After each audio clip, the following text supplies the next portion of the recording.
V laboratoriju za električne stroje in vodenje smo v okviru projekta RIOM pridobili opremo pogonskega sklopa za strojno simulacijo interakcije med delovanjem pogona in električnega omrežja. Razmišljali smo širše in smo se povezali v okviru Inštituta za močnostno elektrotehniko na Fakulteti za elektrotehniko, računalništvo in informatiko Univerze v Mariboru, tudi z drugimi laboratoriji, kjer lahko opremo, ki so jo pridobili v drugih sklopih projekta RIOM, povezujemo med seboj.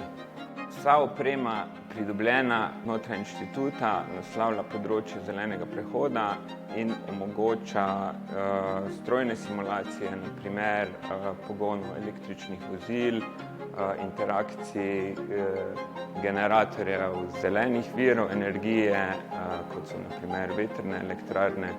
Prednost te možnosti povezave opreme znotraj inštituta pa je, da lahko simuliramo interakcije med omrežjem in pogoni.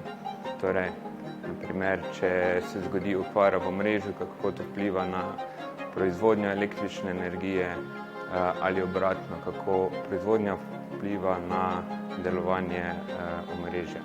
Oprema je edinstvena v regiji in omogoča raziskovalcem večjo kakovost raziskovalnega dela.